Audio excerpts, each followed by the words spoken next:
Sapientia News Hour. On the news is Oluchi Aujobamidele. News headlines.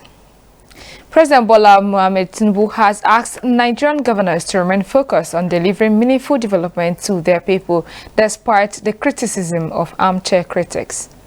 Namibia's Directorate of Veterinary Services has announced an outbreak of African horse sickness with 25 confirmed cases in the state's 6 veterinary districts.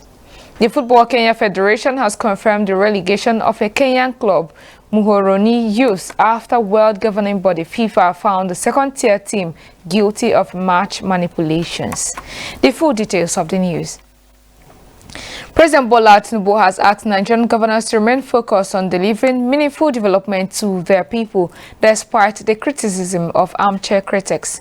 Saying this during a 2-day working visit to Katsina State to commission major infrastructure projects, the president hinted that visible achievements and measurable results are the true indicators of effective leadership.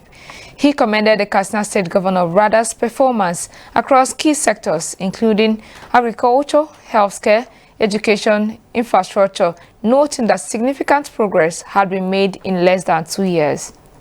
President Tinubu acknowledged the challenges posed by terrorism and banditry in the region, but praised the governor's courage and resilience.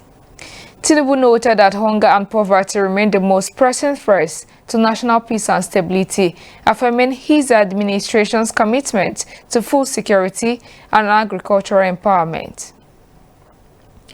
2 Ghanaian women, Anastasia, also 48 years, and Amasewa Konadu, who were abducted after falling victim of a Facebook love scam operated by a cross-border kidnapping syndicate, have been rescued by the Nigerian police. According to the police, the victims were freed on May 1, 2025 in Port Harcourt, Rivers State, in an operation by the Intelligence Response Team of the Nigerian Police Force in collaboration with the Ghanaian Police Service. The Nigerian police spokesman Muyiwa Dejobi, in a statement yesterday, said the operation was initiated after a kidnapping report was filed by the National Central Bureau in Abuja on April 27.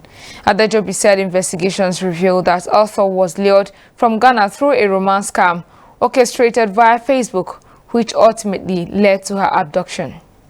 According to him, one of the suspects, Emeka Christian, who is 27 years old, a Nigerian residing in Bogatanga, Upper Eastern Ghana, was arrested and reportedly confessed to receiving 10,000 Ghana cedis in ransom through his Ghanaian mobile account. The Force PRO said the suspect allegedly disclosed that the money was converted to Naira and transferred to a Nigerian bank account belonging to one Peter Okoye. He said during the raid, the 2 Ghanaian women were found in deplorable conditions and immediately taken to a hospital for treatment. The Lagos State High Court, sitting at the Tafawa Balewa Square, has convicted and sentenced to death a bus rapid transit BRT driver, Andrew Minikoron, for the murder of a 22-year-old fashion designer, Bamise Ayanwola. At the court, Justice Sherifat Sonaiko held that the prosecution, the Lagos State government, successfully proved beyond reasonable doubt that the defendant committed the offense. Although there was no eyewitness account of the incident, the court relied on a series of circumstantial evidence, the evidence of the pathologist, and the dying declaration of the victim, all of which the judge held pointed solely to the defendant as the last person to see her before the death on February 26, 2022. The court also convicted the defendant for the rape of a 29-year-old lady, Nneka Mary Jane, on November 25, 2021. The court noted that the defendant had a history of raping female passengers in his BRT bus, as submitted by the extrajudicial statement of 2 victims of his crime. The testimony of Ozezulu and the terrifying voice note sent out by Bamise before she died. The judge held that for the death of Olua Bamise, the defendant will be hanged by neck until he is dead. The Ngavu ethnic nationality in Mangu local government area of Plateau State has lamented the loss of over 600 lives of herdsmen attack on their communities over the past 2 years. According to the ethnic group, more than 65,000 villagers have been displaced and over 6,000 houses destroyed as a result of the attacks.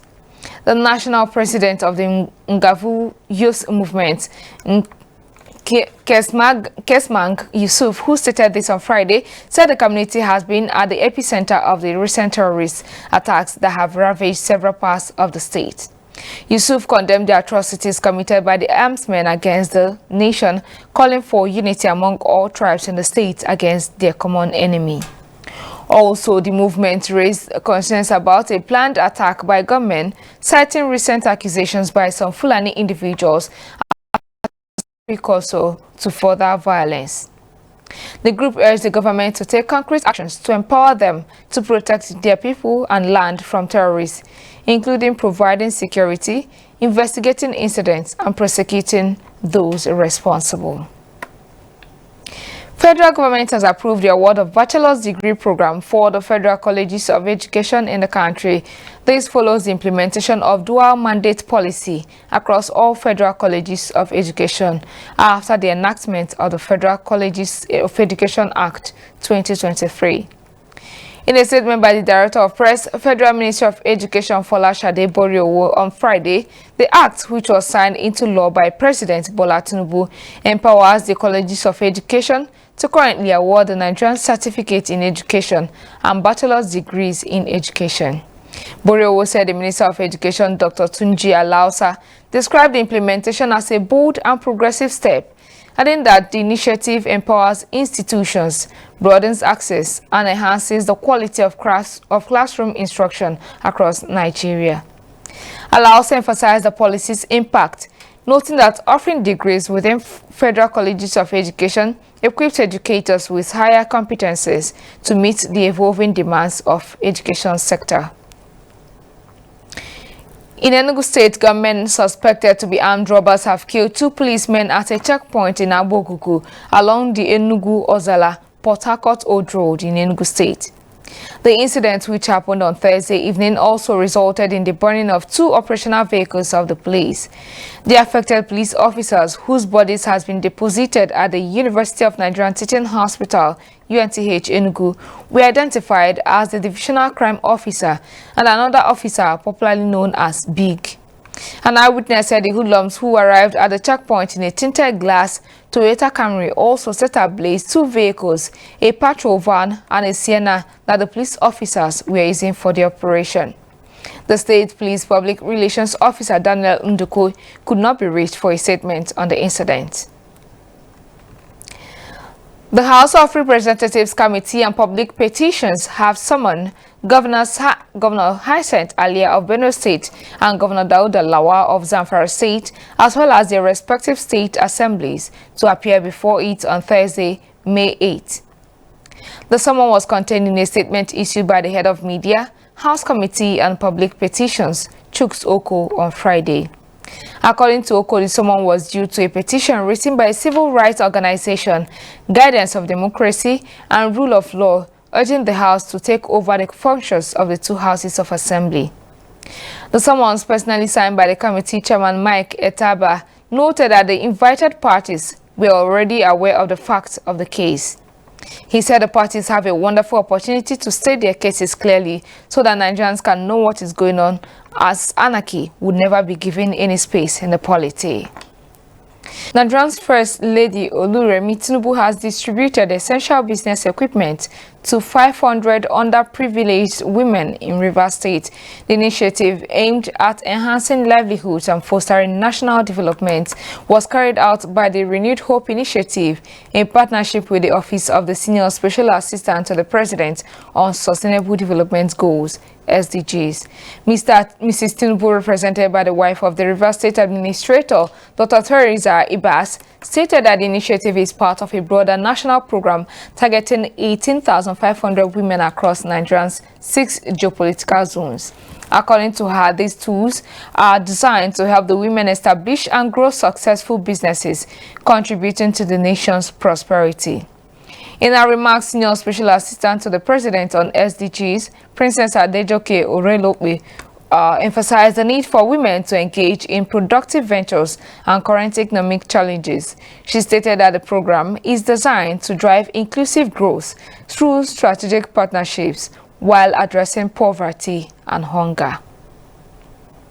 A UK court on Friday jailed a United Nations judge for 6 years and 4 months after she was found guilty of forcing a young woman to work as her maid. Ugandan judge Lydia Mugambe, a 50-year-old woman, was convicted under Britain's Modern Slavery Act of taking advantage of her status over the victim while studying law at Oxford University.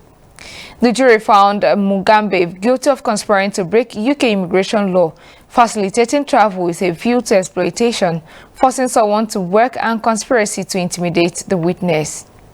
The court was told Mugambe, who is also a High Court judge in Uganda, forced the victim to work as her maid and provide childcare for free while preventing her from holding a steady job. The court was told in a written statement during the trial that the victim described living in almost constant fear as a result of Mugambe's powerful standing in their home country. Namibia's Directorate of Veterinary Services has announced an outbreak of African horse sickness with 25 confirmed cases in the state's 6 veterinary districts. Acting Chief Veterinary Officer Johannes Shopwala said in a public notice on Friday that authorities have implemented immediate control measures to prevent the spread of the disease.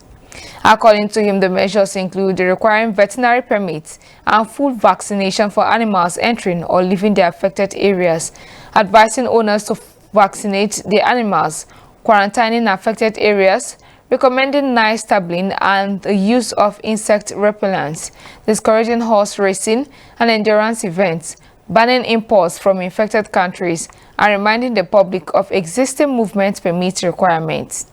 Shopala said the recommended vaccination period in Namibia is from June 1 to October 31.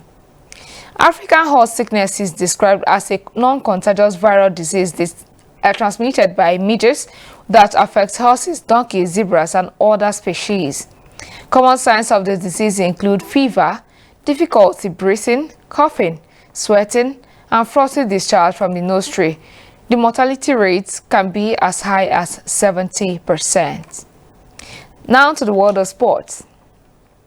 The Flying Eagles of Nigeria will confront Morocco in Group B's top-of-the-table clash at the 30 June Air Defense Stadium in Cairo, Egypt on Sunday evening.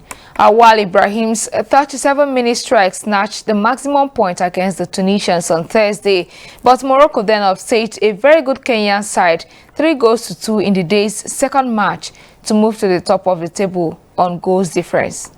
Captain Daniel Bameyi and Odna Kokoro and others built a tight rear guard on Thursday and must be even more alert on Sunday to protect others and also feed midfielders Divine Olise and Clinton Jefta as the Flying Eagles push forward. Victory will take the Flying Eagles to the top of the pool and a confirmed spot in the quarterfinals ahead of the last group phase feud with Kenya on Wednesday. Still on the world of sports, the Football Kenya Federation has confirmed the relegation of Kenyan club Muhoroni Youth after World Governing Body FIFA found the second-tier team guilty of match manipulations. It is the latest scandal to hit the sport in the East African country long plagued by match fixing. In a decision published on Friday, FIFA found Muhoroni Youth guilty of activities related to the manipulation of football matches and competitions. It expelled the club's senior team from the Football Kenya Federation's second-tier National Super League and ordered their relegation to the third-tier division, one league ahead of next season. The Football Kenya Federation said it fully supports FIFA's decision and reiterated its zero-tolerance stance on match fixing and all forms of manipulation that threatened the integrity of the game. The move follows the suspension of former national team goalkeeper Patrick Matasi at the end of March over allegations that he helped rig a 2025 AFCON qualifier against Cameroon in Yaoundé last year. And to wrap it up on the news at 1, a recap of our headlines. President Bola Tinubu has asked Nigerian governors to remain focused on delivering meaningful development to their people, despite the criticism of armchair critics. Namibia's Directorate of Veterinary Services has announced an outbreak of African horse sickness with 25 confirmed cases in the state's 6 veterinary districts. The Football Kenya Federation has confirmed the relegation of a Kenyan club, Moroni Youth, after world governing body, FIFA, found the second-tier team guilty of match manipulations. And that was the news at 1. On behalf of the technical and editorial crew, I am Oluchi Ojo Bamdele. Thank you for being here with us on TV Sapiencia.